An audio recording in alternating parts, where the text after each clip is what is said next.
शनिवारी संध्याकाळी वरळी डोम इथे महायुतीने मेळावा घेतला। त्यात देवेंद्र फडणवीस आणि एकनाथ शिंदे यांनी ठाकरे बंधूंनी मराठी माणसासाठी काय केलं, मराठी माणूस कुणामुळे मुंबईच्या बाहेर गेला, मुंबईत मेट्रो कुणी आणली, मराठी माणसाला घरं कुणी दिली, मुंबई कुठेही सरकलेली नाही, यांची बुद्धी सरकलेली आहे, बकासुराला मुंबई गिळण्यापासून रोखायचं आहे असं म्हणत ठाकरे बंधूंना खास करून उद्धव ठाकरेंना टार्गेट केलं।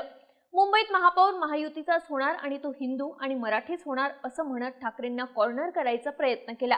त्यानंतर ठाकरे बंधू या आरोपांना काय उत्तर देतात याकडे सगळ्यांचे लक्ष लागलेलं। हे उत्तर मिळणं अपेक्षित होतं ठाकरे बंधूंचा वचननामा जाहीर होताना। रविवारी दुपारी शिवसेना भवनात राज ठाकरे आणि उद्धव ठाकरे एकत्र आले। तब्बल 20 वर्षांनी राज ठाकरे शिवसेना भवनात आले। त्यांच्या आधीच उद्धव ठाकरे शिवसेना भवनात पोहोचले होते। या दोन्ही बंधूंमध्ये शिवसेना भवनात जवळपास अर्धा तास बैठक झाली। त्यानंतर शिवसेना भवनात असलेल्या तुळजाभवानीच्या मंदिरात दोन्ही ठाकरे बंधूंनी दर्शन घेतलं। हा वचननामा भवानी मातेच्या चरणी ठेवण्यात आला आणि त्यानंतर मुंबईसाठीचा वचननामा जाहीर करण्यात आला।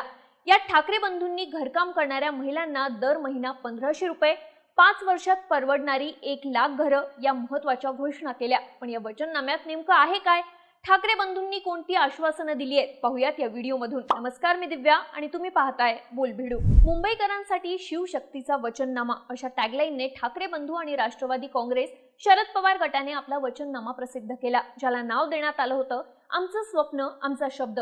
हा वचननामा प्रसिद्ध करताना स्टेजवर राज ठाकरे, उद्धव ठाकरे आणि संजय राऊत उपस्थित होते।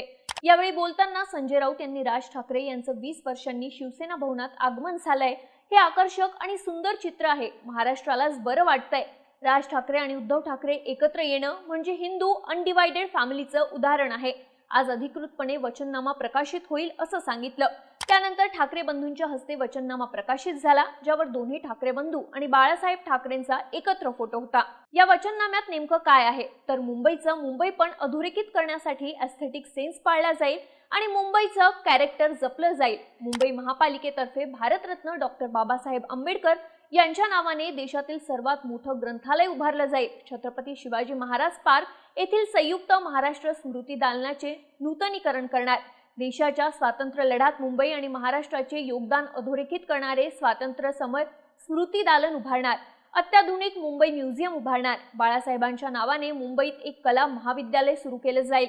मुंबई महापालिका 2031 पर्यंत 10 नवीन मध्यम आणि छोट्या आकाराची नाट्यगृह आणि कला दालनं उभारेल। मुंबई महापालिकेचा आपत्ती व्यवस्थापन विभाग आणि कंट्रोल रूम यांचे आधुनिकीकरण करून प्रत्येक प्रशासकीय विभागासाठी स्पीड फ्लीट सज्ज ठेवणार। अग्निशमन दलाचे आधुनिकीकरण करणार।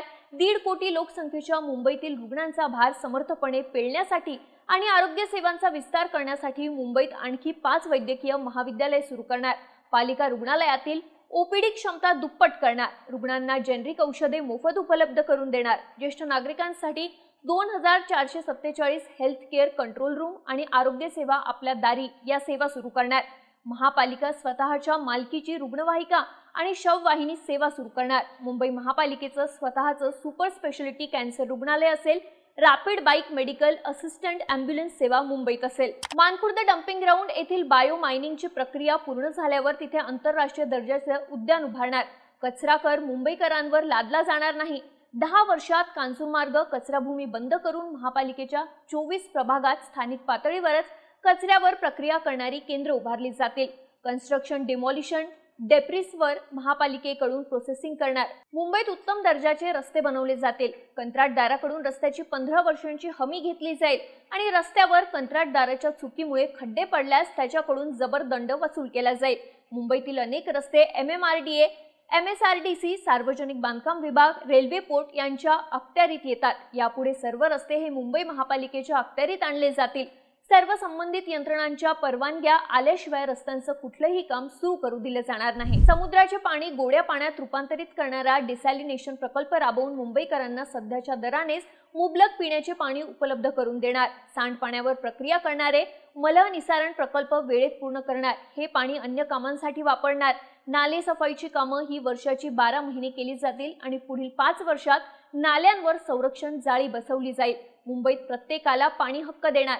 पाण्याचे दर स्थिर ठेवून मुंबईकरांना, मग तो टॉवरमध्ये राहणारा असो की वस्तीपाड्यात, प्रत्येकाला स्वच्छ आणि पुरेसे पिण्याचे पाणी उपलब्ध करून देणारच। रस्त्यांइतकेच फुटपाथही महत्त्वाचे आहे. पादचारी प्रथम धोरणाची अंमलबजावणी करून फुटपाथ पेवर ब्लॉक फ्री आणि दिव्यांग स्नेही करणार. मोकळ्या जमिनी कोणत्याही परिस्थितीत बिल्डरांना आंदण दिल्या जाणार नाही. गेल्या 3 वर्षात वाढलेलं प्रदूषण तातडीने कमी करण्यासाठी मुंबई पर्यावरण कृती आराखड्याची कठोर अंमलबजावणी करणार.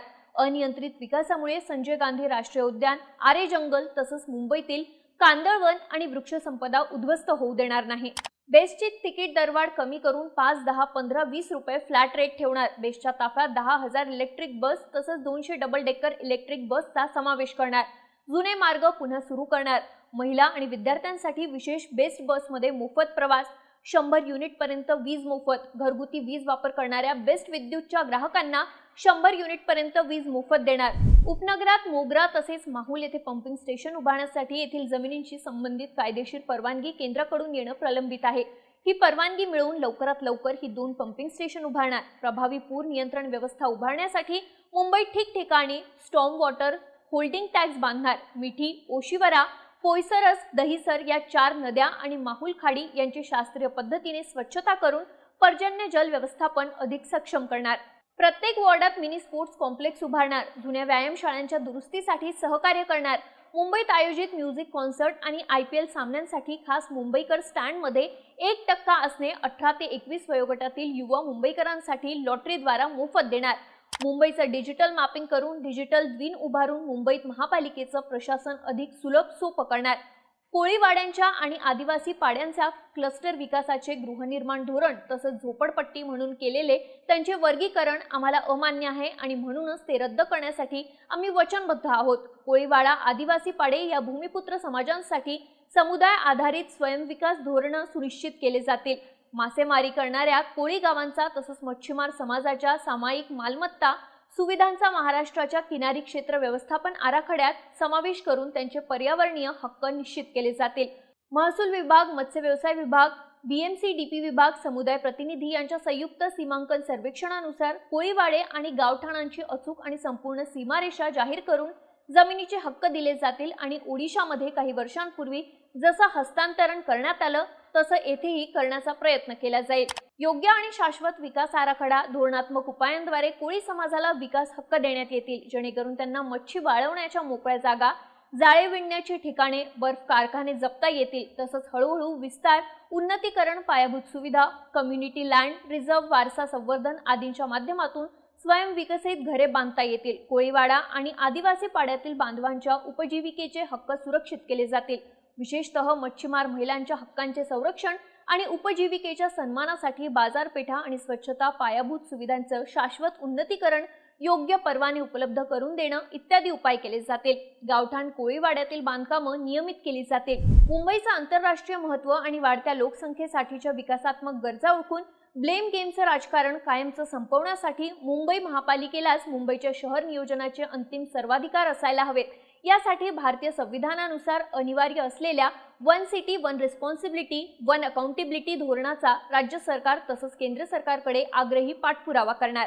घरकाम करणाऱ्या महिलांची नोंदणी करणार. नोंदणीकृत महिलांना दर महिन्याला 1500 रुपये स्वाभिमान निधी देणार. कोळी महिलांसाठी मा साहेब किचनमधून 10 रुपयात जेवण देणार. 5 वर्षात 1 लाख परवडणारी घरं देणार. मुंबईतल्या प्रमुख रस्त्यांवर दर 2 किलोमीटरला एक अशी महिलांसाठी उत्तम स्वच्छता असलेली शौचालय बांधली जाणार, असं या वचननाम्यात नमूद करण्यात आलंय. वचननामा प्रकाशित केल्यानंतर दोन्ही नेत्यांनी माध्यमांशी संवाद साधला. त्यावेळी दोन्ही ठाकरेंनी बिनविरोध निवडणुकांवरून निवडणूक आयोग आणि सरकारला धारेवर धरलं. आपल्या देशात लोकशाही संपून झुंडशाही सुरू आहे. आम्ही त्यांची मत चोरी पकडल्यावर त्यांनी उमेदवारांची पळवापळवी सुरू केली.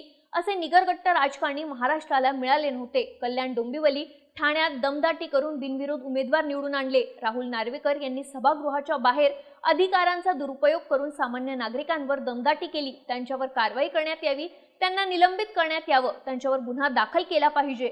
बिनविरोध निवडणूक घेऊन तुम्ही जेन्झी मतदारांचा मतदानाचा हक्क काढून घेता आहात. निवडणूक आयोगानं इथं पुनर्निवडणूक घ्यावी, नाहीतर तुम्ही जनतेचे गुलाम व्हाल हे सिद्ध होईल, असं उद्धव ठाकरे म्हणाले. तर पश्चिम बंगालमध्ये अशा प्रकारच्या बिनविरोध निवडणुका झाल्या होत्या, त्याबद्दल सुप्रीम कोर्टात भाजप गेली होती. मग आता याबद्दल भाजपचं मत काय आहे? सत्तेचा अमरपट्टा घेऊन कुणी आलेलं नाही. तुम्ही जे करताय ते दामदुपटीने परत होईल. उद्या दुसरे येतील तेव्हा ते काय करतील याचा विचार करणं गरजेचं आहे, असं राज ठाकरे म्हणाले. मराठी महापौर या विषयावर बोलताना मुंबईचा महापौर मराठीच असेल. शिवसेनेने आतापर्यंत मराठीच महापौर दिले आहेत, पण भाजपने आतापर्यंत कुठले उपमहापौर दिले हे समोर आणलं पाहिजे, असं उद्धव ठाकरे म्हणाले. तर राज ठाकरेंनी पेशव्यांच्या काळात 3 संस्थानं उभी राहिली. शिंदे, होळकर, गायकवाड. जे साम्राज्य उभं राहिलं ते बडोद्याचं उभं राहिलं, जे मराठ्यांचं होतं. मग तिथे प्रत्येक महापौर गुजराती कसा होता? महाराष्ट्रातल्या प्रत्येक महानगरपालिकेत मराठीच महापौर होणार. आम्ही हिंदी नाही, हिंदूच आहोत. मुंबईचा महापौर मराठीच होणार. उद्धव ठाकरे म्हणाले, मुंबई महानगरपालिका एकमेव होती जिच्या ठेवी बँकेत होत्या. त्यातल्या विकास कामांसाठी असलेल्या ठेवींमधून कोस्टल रोडचं काम करण्यात आलं. मुख्यमंत्री म्हणाले, ठेवीत साठायच्या नसतात. बरोबर आहे, पण त्या कॉन्ट्रॅक्टरचे बूट साठून त्यांना द्यायला नसतात. कॉन्ट्रॅक्टरचं 3 लाख कोटी कर्ज आहे. हा 3 लाख कोटींचा घोटाळा या खोकासुराने केलाय. यातलेच पैसे आता निवडणुकांसाठी वापरत आहेत, अशी माझी माहिती आहे. तर वचननामा निवडणूक आयोगाला पाठवायचा असतो, तो सँक्शन झाला पाहिजे. आताचं सरकार बघता मराठी माणूस या शब्दावर आक्षेप घेतला असता, तर म्हणून आम्ही मुंबईकर शब्द वापरला. ज्या घोषणा आहेत त्या अर्थातच मराठी माणसासाठीच आहेत. हा मुद्दा राज ठाकरेंनी अधोरेखित केला. मराठी रंगभूमीचं दालन यांनी बिल्डरच्या घशात घातलं. वरळीमध्ये दुग्ध डेअरी बिल्डरच्या घशात घातली. वरळी कांजूरमार्गची मिठागरं अदानीच्या घशात घातली. यांचा महापौर होणार नाही. झालाच तर मुंबईचं अदानिस्तान होईल, असा आरोप उद्धव ठाकरेंनी केला. मुंबईमध्ये आर्थिक केंद्र नव्यानं करू. मनमोहन सिंग यांनी आर्थिक केंद्र दिलं होतं, हे त्यांनी अहमदाबादला देऊन टाकलं. 2017च्या वचननाम्यात 2 धरणं करू हे वचन होतं, पण मी प्रेझेंटेशन घेतलं तेव्हा लक्षात आलं 5 ते 6 लाख झाडांची कत्तल करण्यात येईल, म्हणून तो प्रोजेक्ट थांबवला. समुद्राचं पाणी पिण्यासाठी कसं वापरता येईल याचा प्रोजेक्ट मिंधेंनी मारून टाकला. आरे आणि गिडघरचा प्रोजेक्ट यांनी कॉन्ट्रॅक्टरच्या घशात घातला. आरे आणि कांजूरमार्ग या दोन्ही जागा गेल्या. पर्यावरणाचा ऱ्हास केला. मराठी माणसाला घरं नाकारली जात आहेत. त्यांच्या आहाराला विरोध होतो. हे मागच्या 2 वर्षात घडतंय. मी मुख्यमंत्री होतो तेव्हा मराठीची सक्ती केली. यांनी मराठी भाषा भवन पाडलं. मागच्या 10 वर्षात नरेंद्र मोदी सत्तेत असून हिंदू खतरे में है हा 10 वर्षांचा परिपाक आहे, असंही उद्धव ठाकरे म्हणाले. त्यामुळे जेनझी मतदार, महिला मतदार, कोळी मतदार आणि मराठी माणसाला ठाकरेंनी या वचननाम्यातून वचन दिलं आहे. आता पुढच्या सभांमधून हे दोन्ही नेते काय बोलतात, या वचननाम्याचा काय इम्पॅक्ट पडतो हे पाहणं महत्त्वाचं असेल. ठाकरेंच्या वचननाम्याबद्दल, ठाकरेंच्या शब्दांबद्दल तुम्हाला काय वाटतं, आम्हाला कमेंट करून नक्की सांगा. आणि अशाच माहितीपूर्ण व्हिडिओसाठी बोलबिडूच्या YouTube चॅनलला सबस्क्राईब करायला विसरू नका.